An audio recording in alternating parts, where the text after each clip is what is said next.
Okay, I want you to picture this. It's the late 1910s. The world is just starting to emerge from the staggering, devastating upheaval of the First World War. It's a time of immense global rebuilding, sure, but it's also a period of incredible, rapid-fire innovation. And right in the middle of this transformative era, a legendary name is born. A name that, today, instantly commands respect, conjures up images of absolute elite status, and completely defines uncompromising quality. That name is Bentley. But wait, let's pause for a second, because here is the fascinating bait and switch. When we talk about the birth of the Bentley, which world-renowned institution actually comes to mind for you? Are you thinking of the incredibly prestigious, globally recognized business university over in Massachusetts? Or are you picturing those ultra-luxurious, high-performance British motor cars that absolutely dominate Le Mans? Well, the crazy truth is, we're actually talking about both. We are going to explore two distinct, world-renowned institutions named Bentley, born almost at the exact same time by two completely different men who just happen to share the exact same last name. Section 1. A Tale of Two Bentleys. Let's look at the parallel lives of these founders and see how their completely different worlds actually share some profound DNA. It's honestly kind of hilarious how stark the contrast is between our two protagonists here. On the left, we've got Harry Clark Bentley. Born in Connecticut in 1877, Harry was a hyper-meticulous guy, barely over 5 feet tall, and his absolute burning passion was the rigorous structure of accounting. I mean, he even coined the term accountics. He founded this school in 1917. Now, on the right side, we have Walter Owen, or W.O. Bentley. Born in England in 1888, W.O. was a total thrill-seeking engineer. The guy was just obsessed with steam, speed, and heavy machinery, and he founded Bentley Motors in 1919. So you've got a 5-foot-tall, bow-tie-wearing ledger fanatic on one hand and an adrenaline-fueled daredevil on the other. And yet, both of these guys were about to build absolute empires. Section 2. Harry and the Numbers. We're heading over to Boston to explore Harry Clark Bentley's origins. I absolutely love this quote from Harry. He told his students, "You should give 100% to God, 99% to Bentley, and 98% to everything else." Obviously, the math doesn't quite add up there, but that wasn't the point, right? The dedication was the point. Harry was a ferociously demanding boss and educator. The man taught 6 days and 5 evenings a week. But he was also deeply eccentric. On his lunch breaks, he actually had a habit of marching down to the Boston Common, taking off his coat and hat, and just doing gymnastics and tumbling right there on the grass. You can imagine how that totally scandalized the prim and proper Bostonian passersby back then. So what was Harry actually trying to achieve? Well, back then, bookkeepers were pretty much looked down upon as just menial laborers. Harry wanted to elevate them into truly respected professionals. He pushed this whole concept of accountics.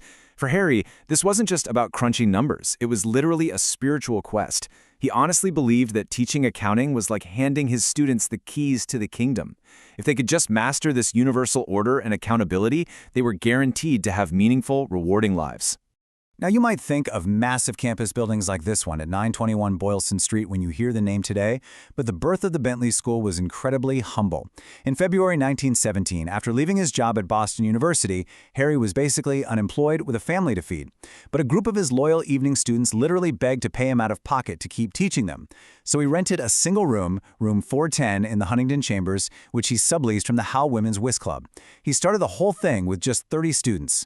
And to make absolutely sure he was handing over those keys to the kingdom to the people who really needed them, Harry charged just $10 a month for tuition. That is wildly affordable, and it allowed working-class men, many of them recent immigrants or first-generation students, to get access to elite training. He genuinely didn't care about your family background. He only cared about your drive. Let's move to Section 3, WAO and the Engine. We're shifting our narrative across the Atlantic to see the birth of Bentley Motors. It is wild how one simple object sitting on a desk can change history. In 1913, W.O. Bentley was making a living importing French cars. During a trip to France, he happened to spot an aluminum paperweight, and a light bulb just went off in his head. He started wondering, could this lightweight material replace the incredibly heavy cast iron pistons everyone was using in engines? So he experimented, he created this copper-aluminum alloy, and it worked beautifully. When World War I broke out, W.O. used this exact secret piston technology to build fighter plane engines for the British military, basically making the Sopwith Camel the most successful fighter aircraft of the entire war. Because of his massive contribution to the war effort, W.O. was actually awarded an MBE and a massive reward of £8,000. And he took that military reward money and, on July 10, 1919, he officially founded Bentley Motors with one uncompromising mission. He said he wanted to build a fast car, a good car, the best in its class. But if you think WO's company culture was anything like Harry's strict, disciplined accountants, oh man, think again.